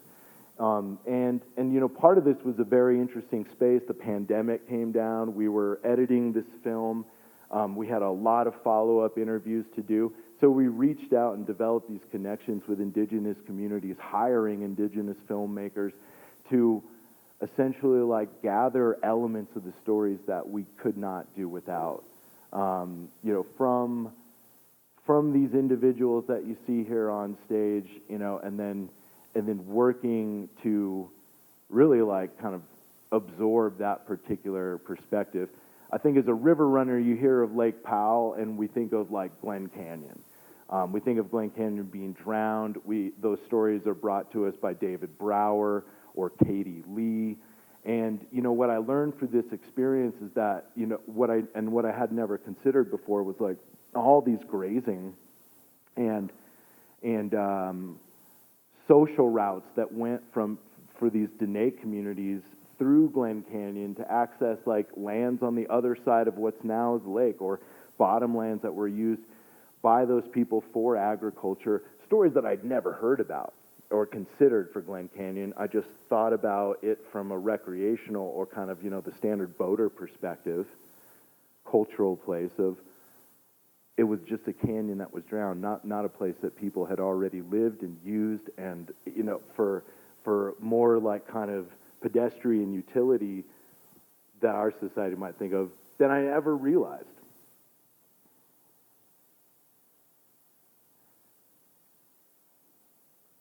So another area here, in a few days, I'll be back out on the Dolores, going around with various leaders from Hecho, who are coming from New Mexico, Arizona, Texas, Wyoming, here in Colorado and Utah, to engage in the Dolores Monument discussion.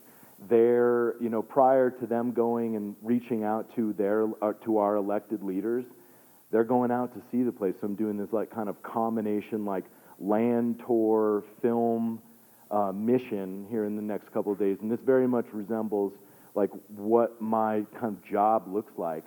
I'll go out with individuals. We're gonna have an experience that like on its face just looks like going for a hike, but it's really people getting their eyes on a place and really getting to know a place for the first time. And when community groups like this or citizen groups like get this in their mind that they're about to go after an initiative, be part of a coalition, and pursue landscape protections for climate resilience, for social quality of life, for all these things, it's really important to get out on the land. And I'm really proud to engage with community or members that are just like outside of my traditional experience that I would have had here in Steamboat or anywhere really. And so while I still have I just have a couple of slides left. I wanted to like share a couple of the other projects that I'm working on recently. This is a new film we're getting ready to engage. It's kind of like Colorado-centric. I think all of us living in Colorado may have encountered stream access issues at one point in time or another. There's a lot of streams that take us through like lands with private property, for instance, and there's this conception that if you float over a person's private property, you're fine, long as you don't touch the bottom, long as you don't get out on the bank. That's not true. There's no law in Colorado that actually spells that out to a T. Colorado is an outlier in this country where we are one of the only states that have not addressed stream access laws, not like, especially in the West where Montana, New Mexico, even Arizona, Utah, Wyoming, all these other states have addressed this issue of navigability, of where the public can go on public streams. What is a public stream? Colorado doesn't know. We've demurred. So this project is going to be in collaboration with backcountry hunters and anglers, with American Whitewater, with NRS, and so we're setting out to engage the public in what is an exceptionally poor area of understanding and case law. You may have remembered last year in the Colorado Supreme Court, Roger Hill's case was thrown out of court, saying that he didn't have standing to bring this issue to the court. As complex. It was all stemmed from an incident in 2012 where this criminal, 78-year-old man, dared to go fly fish in the Arkansas and waded into the water just beyond BLM land and was angrily chased off by a landowner by hurling rocks and insults. And then later, a year later, his friends who also went fishing there were shot at by that same landowner. So that case was eventually brought to the Colorado Supreme Court, and its ultimate trajectory, these guys are committed towards getting this thing back in court. So our cameras are going to join Mr. Roger Hill in a month or two, where it might be described fairly as a protest. But Roger's going back to exercise his rights and go fly fish in the river. And, we fully expect the sheriffs to come. Our cameras are going to be there to record that. So we're really looking forward to this particular next story. And I just, again, want to say thanks for everyone for your attention, coming here today. Thanks all the event organizers, my fellow panelists. And any questions, I'm happy to answer. Thanks again.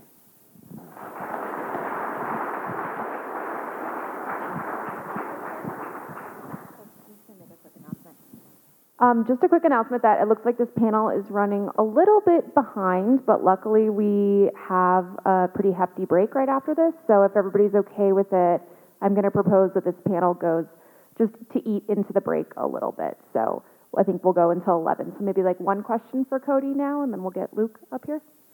Okay. Thank you, Cody. I just want to say I think video provides all of us with a really great venue for connecting those who do have the opportunity to recreate and those who don't. And as Cody highlighted, recreating is often how people form those connections we've been talking about, but not everyone has that option, and everyone does have the responsibility to become aware about our landscapes and our natural resource issues. So it's really powerful what you're doing and making those narratives powerful stories. So let's see. One of the questions here is, do you see any misunderstanding between the terms global warming and climate change with your adult stakeholders? Just make sure that was... No, not really. Landscape protections, climate, water issues, tend to be a lightning rod for ideological signaling or, preference on narrative. So if you do see it, it's typically like voiced through like a political lens rather than like one that is like preferred terminology or like some difference on how it's framed. Okay, I'm sure there are many more questions, but hopefully we'll get to them at the end. Thank you so much, Cody.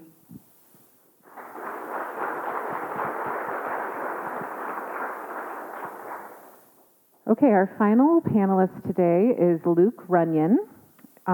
He is a journalist covering water and climate change in the Western U.S. He serves as the co-director of the Water Desk, a journalism initiative at the University of Colorado Center for Environmental Journalism that focuses on Western water issues and the Colorado River Basin. In 2017, he launched the Colorado River Reporting Project at KUNC, the NPR station for Northern Colorado, where he hosted and reported the podcast Thirst Gap, Learning to Live with Less on the Colorado River. He currently serves as the president of the Society of Environmental Journalists and is a former TED Scripps Fellow at the University of Colorado. Let's welcome Luke. Hi.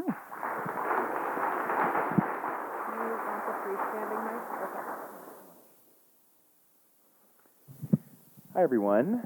Thanks so much, Kristen, for that great introduction. So it's great to be in Steamboat. I'll take any excuse to come to Steamboat Springs in May. This is a great time to be here. Everything's so green. I live in Grand Junction, and so it's nice to come to a place where it's a little bit wetter, and great to be in community with all of you here today. And because I was a reporter at KUNC for about 10 years, Steamboat Springs was one of our is one of our mountain communities that we served, and so it was always such a pleasure to come up here and report on the issues and people in this area. So it's great to be back in this capacity. So how I want to spend my time today, since I'm no longer at KUNC, now I'm with the Water Desk, which is a new position that I took on last year. I want to introduce you to the Water Desk, tell you a little bit about what we are and what we're up to. And then I want to give you some examples of recent projects that we've worked on that I think give some insight into what I think is good water journalism and storytelling, to piggyback a little bit on Cody's presentation. And I've got 22 slides in 15 minutes, so we're going to be exceptionally breezy today. This is the Water Desk. It's two people. It's me and my co-director, Mitch Tobin. We are both based at the University of Colorado Boulder's Center for Environmental Journalism. And really the Water Desk's whole purpose is to be a support and resource for journalists who cover water in the Western U.S., with a particular focus in the Colorado River Basin and the Rio Grande. I think water can be an incredibly difficult topic for a lot of journalists to cover. It's something that doesn't automatically feel approachable, and the systems that we built don't always feel intuitive. And so I think some journalists are prone to shy away from water issues because they're incredibly complicated, they're hard to break through, they're hard to sell to editors, and they can be difficult to take something, wonky and turn it into something that the general public can understand and care about. And so part of my job is to demystify some of those issues and help journalists tell those stories to the communities that their news organizations serve. So a little bit about what we do and how we go about supporting those journalists is through a bunch of different programs. So one is building out this multimedia library, and this is all at our website, waterdesk.org.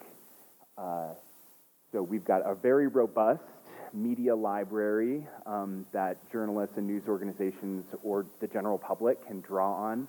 All of our photos and videos and data visualizations are under Creative Commons licenses, so they're free to use. If you ever are putting a post together for your respective organizations and need a photo of the Yampa River or of many other rivers throughout the Colorado River Basin or the Rio Grande Basin, check out our website, because those photos and videos, we want them out there. The reason that we produce them is for you all to use them. A little example of some of our aerials.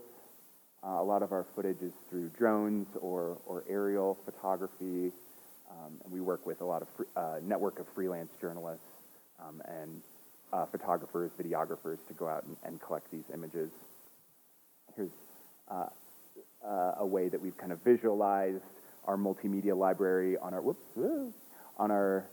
website. So we've got this really cool interactive map that you can kind of zoom in on. You're like trying to look for, a particular area, like photos of the Central Arizona Project. Well, you can zoom in and zoom out on this map to find all of the different libraries that we have on our website.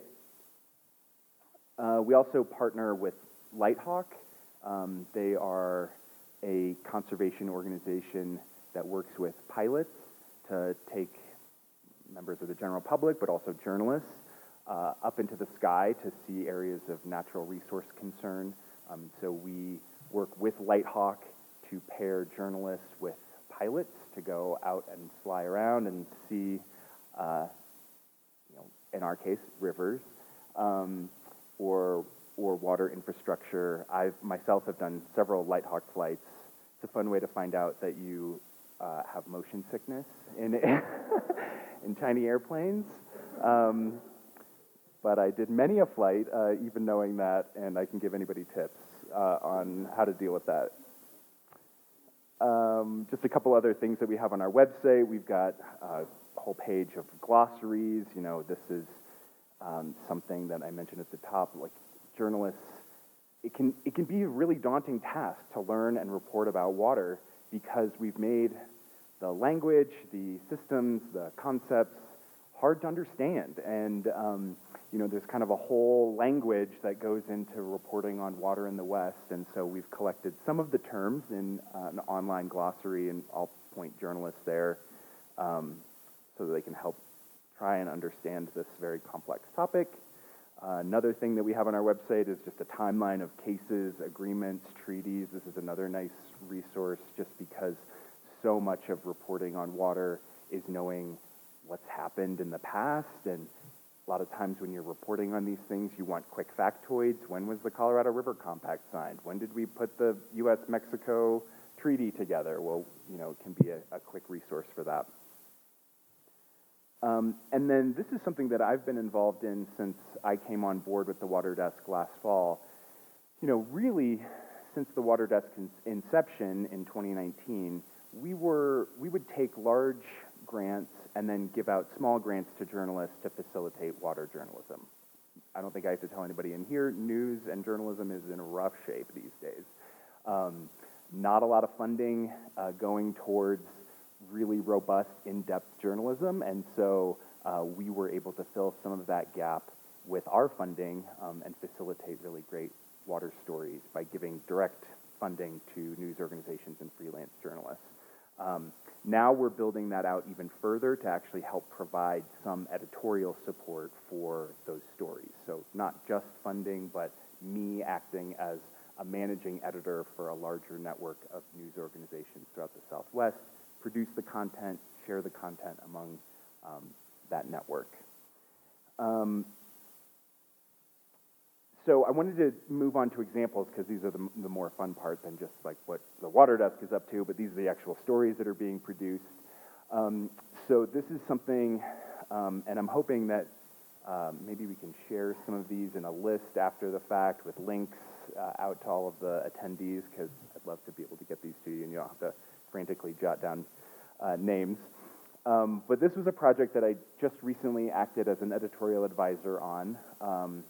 If anybody has a drive today, this would be a great thing to listen to. This is a podcast from LAS Studios, so this is the NPR station for the greater Los Angeles area. They have a show called Imperfect Paradise, stories all about California, and then they do deep narrative dives into different issues. And so their latest season, a 4-episode span, was on the Colorado River negotiator from California, a 28-year-old guy named J.B. Hamby, who's from the Imperial Valley in Southern California. And the reporter there, Emily Guerin, she does such an amazing job at giving like a narrative deep dive into the like guts of how the sausage is made on the Colorado River in terms of policy, and takes what can be like a really stilted, kind of complicated story and makes it feel dramatic and compelling, and there's like gossip. It's just so fun. So I encourage you to take a listen to it because she takes these negotiators who, you know, a lot of times they're just kind of talking heads and make them feel like real people with emotions and motivations, and it's just amazing. So take a listen to that. I'm going to skip this one since we're short on time. I wanted to highlight this project too. This was something that we just finished with Heather Sackett. She's a reporter with Aspen Journalism. She wanted, for a while, to do a really deep dive into the Crystal River. So this is tributary to the Roaring Fork, Carbondale area. And she was really interested in why does the Crystal River dry up so much? And to understand that, you kind of have to know about the diversions along the Crystal River. And so we embarked on a large data gathering and mapping project to turn you know, this question that she had into a series of stories about the Crystal River and why it has a kind of persistent dry up problem. She also, in that same story, had really interesting questions around what is wasted water, what counts as wasted water, and so that was a really fun project to work on, and I'd encourage you to check it out. I wanted to give just a few highlights of what I think of as like really innovative storytellers in the Colorado River Basin. So if you're not familiar, this is Western Water Girl on TikTok. And she's incredible. Her name's Teal Leto, and she lives down in Durango. She's got an amazing TikTok feed where she kind of translates these large issues going on in the Colorado River Basin into TikTok speak, you know, very fast and snappy, and, you know, another person who kind of takes these more complicated policy issues and makes it feel compelling and interesting in a way that public radio often does not. And so I did a profile of her for NPR a couple years ago when she was kind of first getting on the scene, and it's really fun to watch her career kind of take off.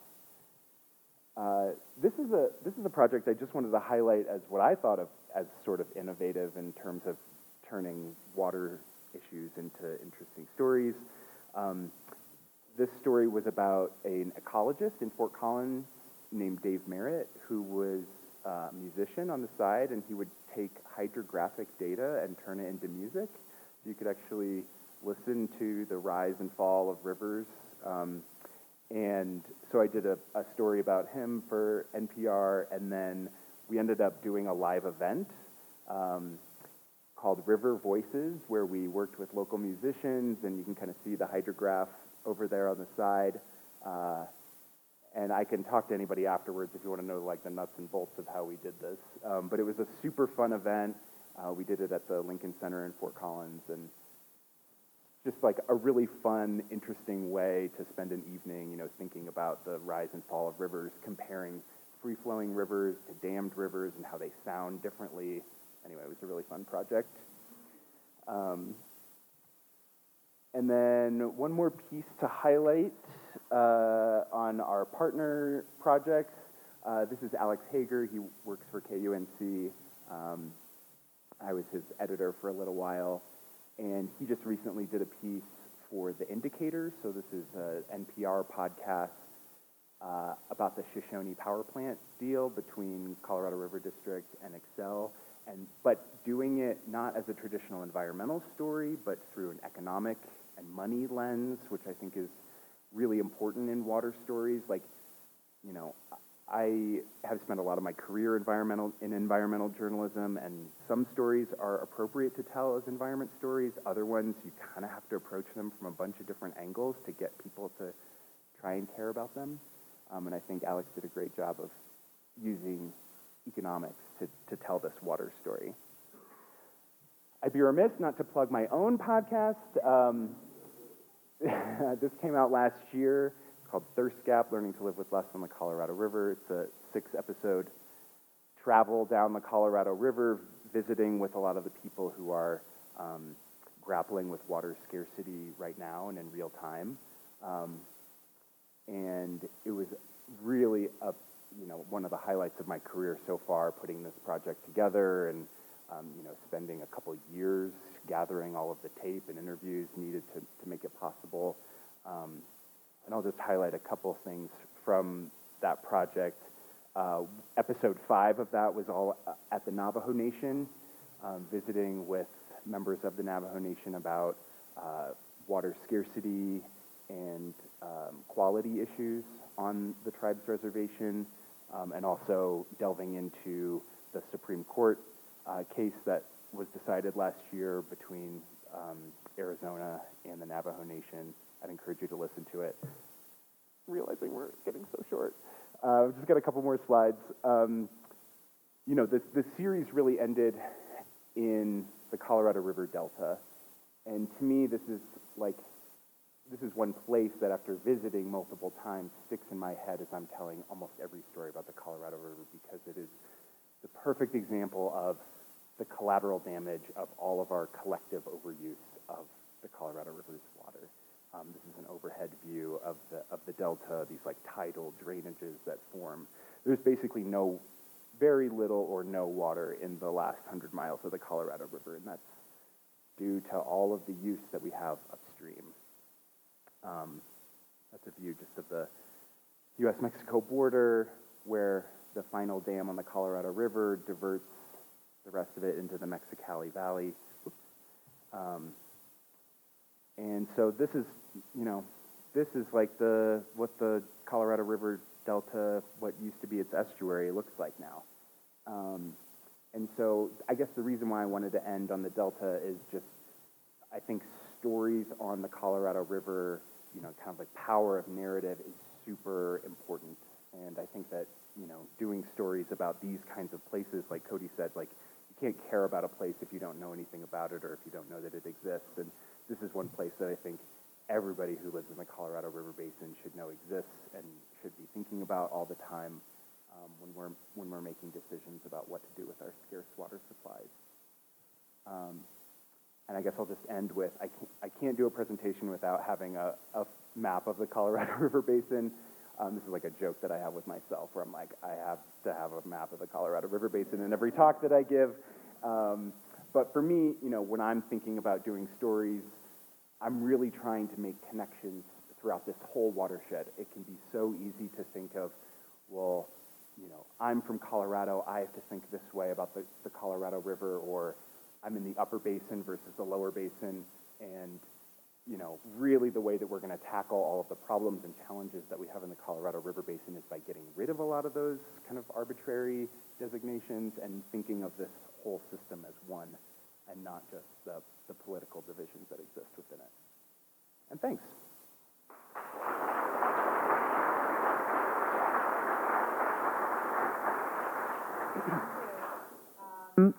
Let's see here. If we have any questions for you.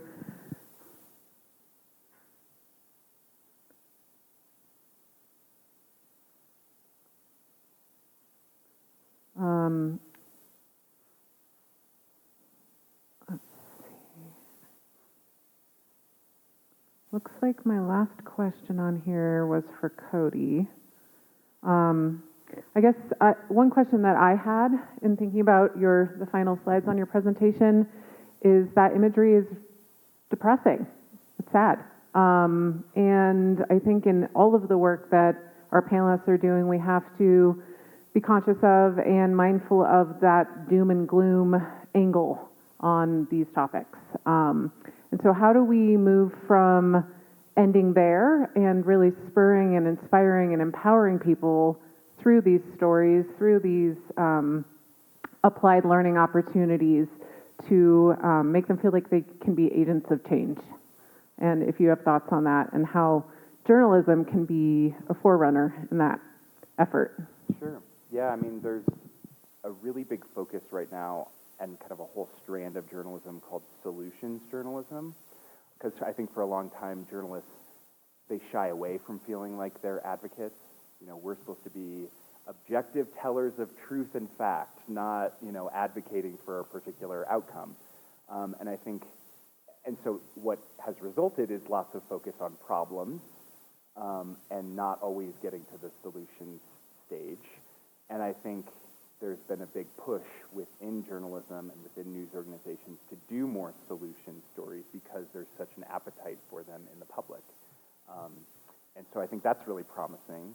And it's, you know, I've been to several solutions journalism trainings, and it's just a matter of like couching those solutions in the proper context, like caveating them with, you know, like it's not a silver bullet. Here's one idea that could potentially help, and just equipping journalists with the resources that they need to feel like they can tell those stories and not be an advocate or an activist in the process.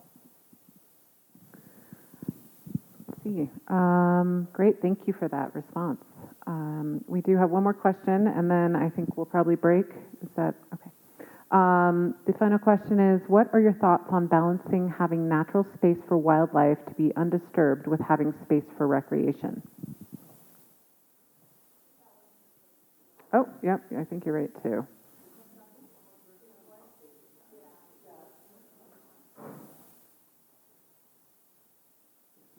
Okay, great. Yeah, mine hasn't updated. It's not my fault. Besides economics, what other angles or platforms have you found worked well to draw in a wider audience to a sneaky environmental story? Yeah, I love this question because I'm always thinking about that. I'm always thinking, like, how can you make whatever this issue is something that feels approachable?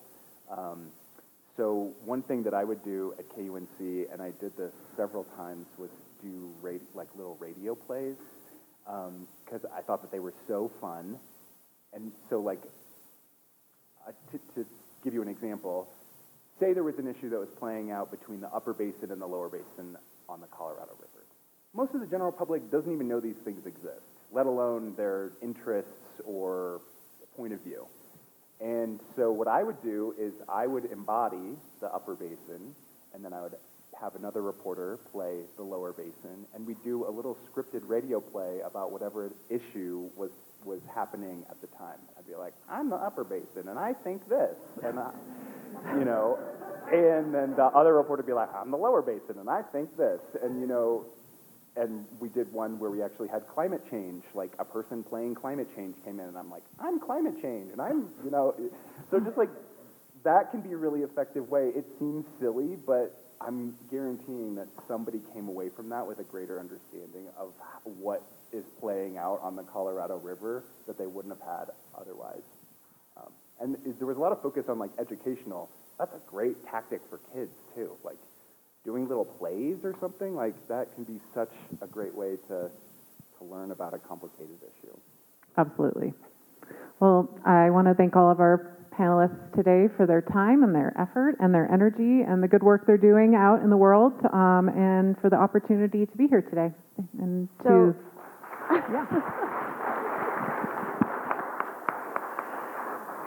So thanks for bearing with us as we sort of navigate these like last minute changes in time, but we decided that we don't want to cut the conversation short. So if you have to leave, go for it if you need to prep for the field trip, but I think we'd like to take another 10 minutes and bring the panelists back up and do a larger Q&A if that's okay. Yes, we can take a question from the audience, yeah. So yeah, Jessica and Luke and Cody, why don't you come back up? Have a seat here. Oh, my mouth.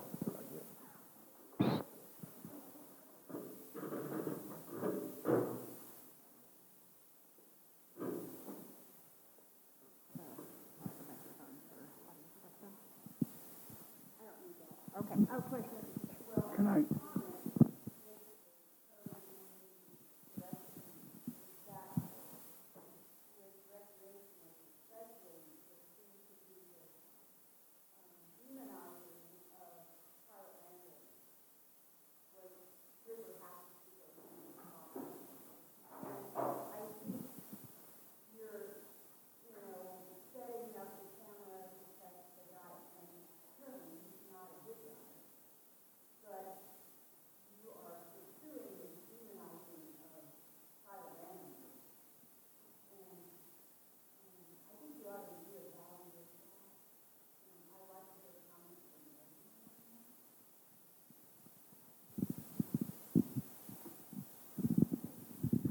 Thank you for that question or your opinion, yeah. It's not surprising, that a private property landowner has, concerns about their liability or any number of other litigious angles that might concern them. And, we've just seen this dynamic that essentially puts up the public potentially in conflict with private landowners for a variety of reasons. We've seen it on the Taylor River. We've seen it on the Gunnison. There used to be some stickers in 2010, like boaters before billionaires. And there's like a number of issues that I think come up, and this kind of dynamic that you've laid out, I don't think is really the issue here. It was the Colorado Constitution setting forth what belongs to the citizens of the state. And when they joined the Union, the Constitution essentially accepted that rivers that provided commerce for all belong to all.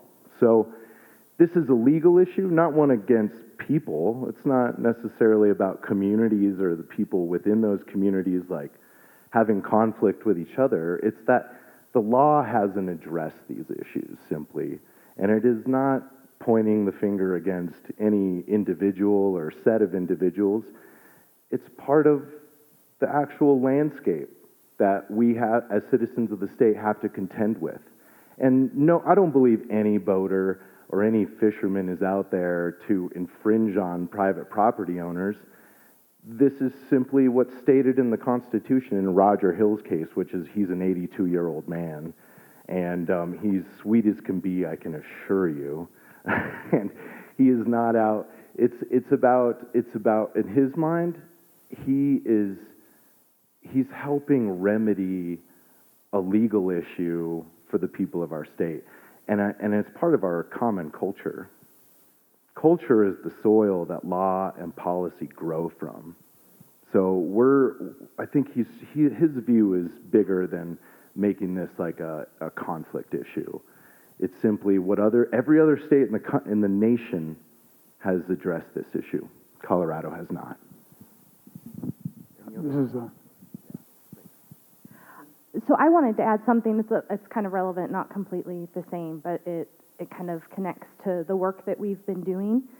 And that's that we know that within our region there are a lot of opinions around all items that touch climate change. And we've also noticed that students are not as impacted by the politics around it as much as adults are.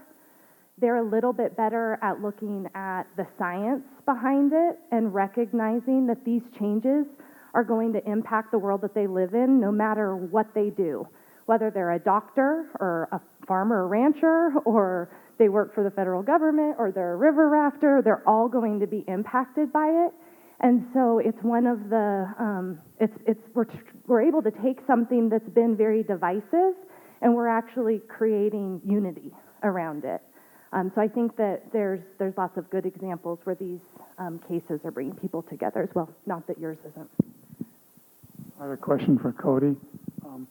Most of the rivers you talked about, we've paddled sometime 20, 30, 40 years ago, or 50, and it was wild, quiet, and you could get in those. I mean, we would go down the White River with a bicycle in the canoe, so we could do our shuttle. That's how bad the roads were.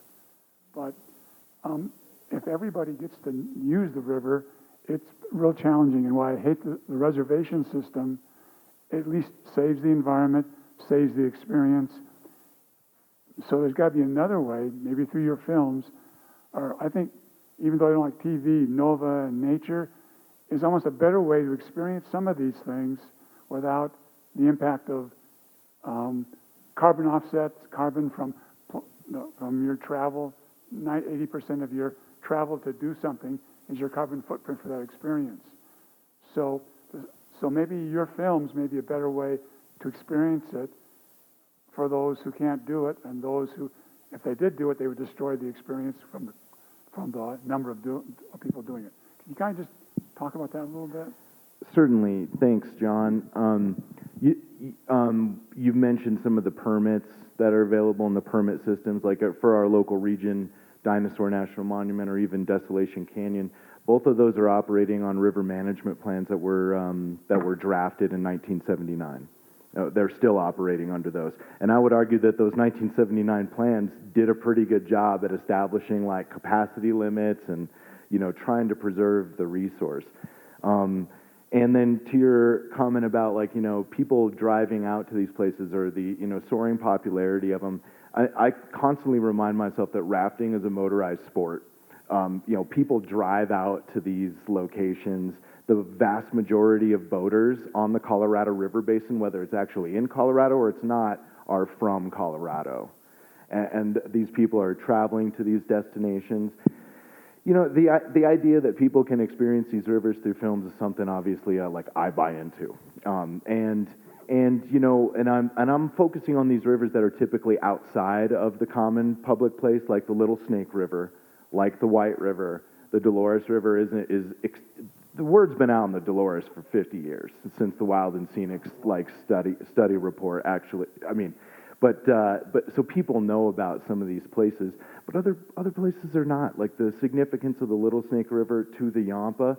We did a film that was like an adventure film based on that. It didn't create some overwhelming public demand to go out and raft that river. But it did raise public awareness, and we really saw that in the Battle Creek water proposal up there. The amount of comments that they got for this particular draft EIS development vastly exceeded what they expected by tenfold. And I don't think our film was solely responsible for that, but we as a community, as an area, as Friends of the Yampa, as an extended community, I think got an opportunity to become more associated with the place. So that's my hope for film.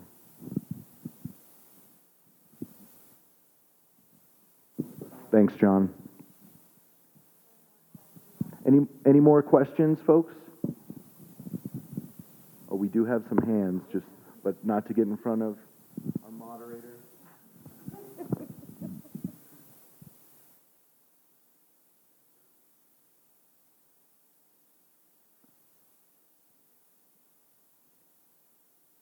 We have one here.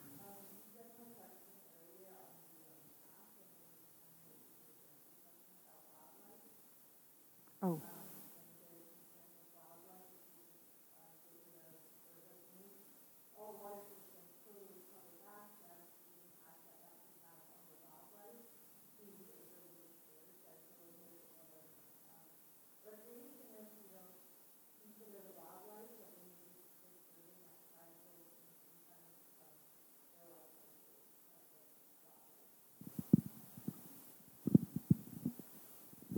Thank you. Thank you for that question. Recreation certainly is going to have an impact, but I think most of the time that's going to be first and foremost taking place like with routes, trails, roads. Like rafting as an example is, having a presence in the river corridor. River corridors are thin strips of geography that are confined and occupied by animals that, like bighorn sheep, have like a flight response that's, far away, like a human could be far away, and they're out of there. So it does, I acknowledge that there's some disturbance, but I'll also say that when we look at places like Dinosaur National Monument that are, protected, managed to balance these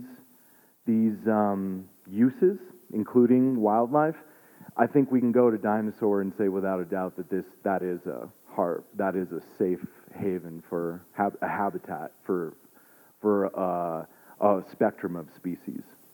So I think that there are some balances, when we properly manage that approach and give it some thought. And I'd say, recreation does walk around with a target on its back, I think often unfairly. Other kinds of land use have vastly more impact on wildlife habitat, connectivity, migration corridors. Sometimes we don't, we're piling up data that we don't necessarily have. The amount of data, for instance, that Wyoming has on large ungulates and their migration patterns and how that unfolds. It's like black and white over here in Colorado. It's so binary. Our data is in the dark ages compared to what Wyoming has on large ungulates. So anyway, not to get too off subject, I think that recreation certainly has an impact that we need to be mindful of, but it's nowhere near as close to other kinds of land use.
I am sorry to my fellow panelists.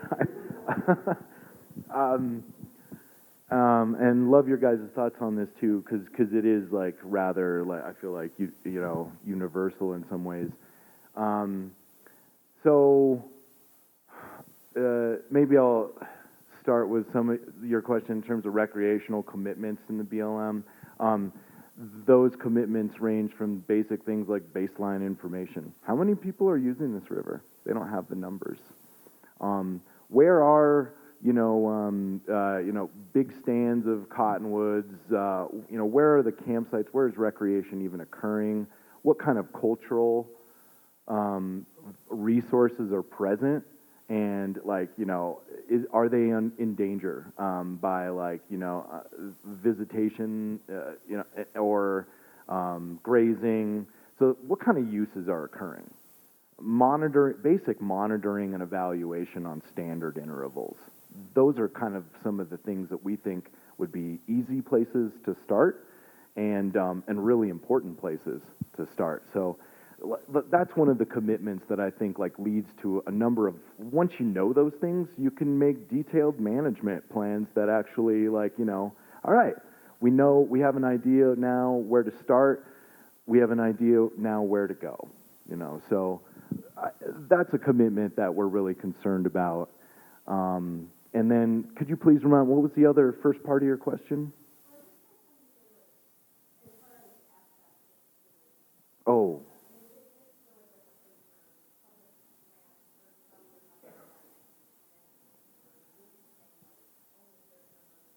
Yeah.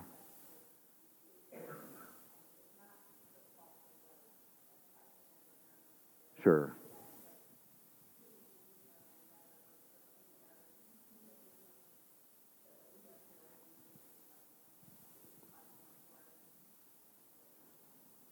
Well, I think this might be something we can all speak to too.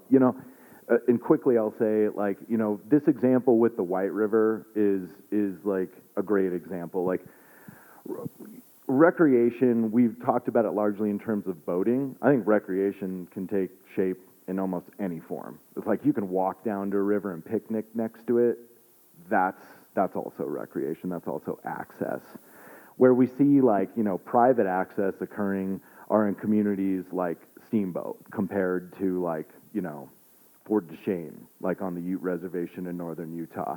Like those communities and their access to the White River is not on an equal footing with the people that we see here in Steamboat.